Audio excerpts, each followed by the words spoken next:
আজকের এই ঐতিহাসিক জাতীয় সমাবেশের সম্মানিত সভাপতি জামায়াত ইসলামীর আমির ডাক্তার শফিকুর রহমান, মঞ্চে উপস্থিত অন্যান্য জাতীয় নেতৃবৃন্দ এবং আমার সামনে আগত সারা বাংলাদেশ থেকে জামায়াত ইসলামের নেতা কর্মী ভাই সবাইকে আমার দল গণ অধিকার পরিষদের পক্ষ থেকে সালাম এবং শুভেচ্ছা জানাচ্ছি। আসসালামু আলাইকুম।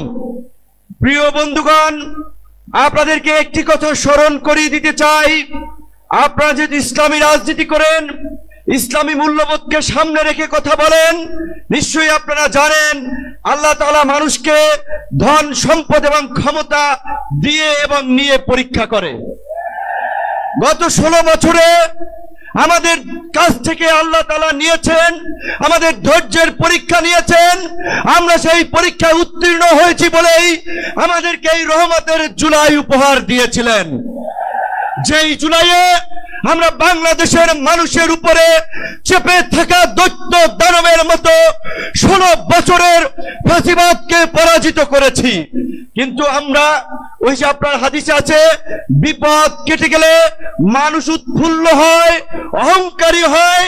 তাই আমরা দেখতে পাচ্ছি এই গণ অভ্যুত্থানে আমাদের অংশীজনেরা, মজলুমরা আজকে উৎফুল্ল অহংকারী হয়ে জালিম হয়ে উঠছে।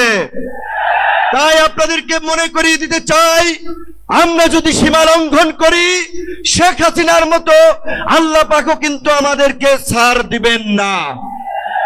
আজকে যেই ছাত্র জনতার সংগ্রামের মধ্য দিয়ে, যেই রক্ত এবং প্রাণের বিনিময়ে আমরা ঐতিহাসিক পরিবর্তন পেয়েছি, এই পরিবর্তনকে টেকসই করার জন্য আজকে বাংলাদেশের মানুষ যে শাসনতান্ত্রিক এবং সরকার ব্যবস্থার পরিবর্তনের আওয়াজ উঠিয়েছে, সরকারকে বলতে চাই সেই শাসনতান্ত্রিক ব্যবস্থার মৌলিক পরিবর্তন না করে আপনারা নির্বাচনের দিকে হাঁটবেন না। নির্বাচনের আগে সমস্ত রাজনৈতিক দল যেন নির্বিঘ্নে প্রচারণা করতে পারে, নিরপেক্ষ একটি প্রশাসনিক এবং রাষ্ট্র ব্যবস্থা থাকে, সেই লেভেল প্লেইং ফিল্ড নিশ্চিত করতে হবে, যেটা আজকের এই সমাবেশের একটি দাবি। একই সাথে আমরা বলতে চাই, গত এই 11 মাস ধরে স্থানীয় সরকারের কোনো জনপ্রতিনিধি নাই, মানুষের একটা চরম ভোগান্তি। তাই অনতিবিলম্বে স্থানীয় সরকার নির্বাচনের মধ্যে দিয়ে জনগণের এই দুর্ভোগ লাঘব করেন। আমার ভাই, আমার সহকর্মী, সহযোদ্ধা বন্ধু জাহিদুল ইসলাম বলেছে, আমিও তার সাথে একাত্মতা পোষণ করে বলতে চাই। অনেকেই আমাকে ইয়ার্কি করে বলে, ভাই ডাকসুর চাবি কি আপনি নিয়ে গেছেন নাকি? ডাকসু আর খোলে নাই আপনার পরে। তো আমি বলতে চাই, ডাকসু সহ সকল ছাত্র সংসদ নির্বাচনের মধ্যে দিয়ে ছাত্র রাজনীতিতে একটি গুণগত পরিবর্তনের ধারা এই সরকারকে শুরু করতে হবে।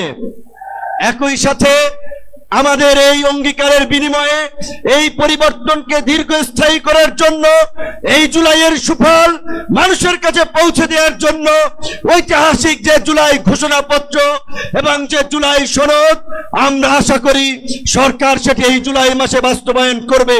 অন্যথায় জুলাইয়ের অংশীদাররা এই সোহরাওয়ার্দী উদ্যানে যেমনি কিছুদিন আগে ইসলামী আন্দোলন সমাবেশ করছে, জামায়াত করছে, অন্যান্য দল করছে, সরকার যদি জুলাইয়ের ঘোষণা এবং জুলাই সনদ দিতে ব্যর্থ হয়, আমরা জুলাইয়ের অংশীদাররাই ঐক্যমতের ভিত্তিতে এই সোহরাওয়ার্দী উদ্যানে আমরা ঘোষণা করব। ধন্যবাদ।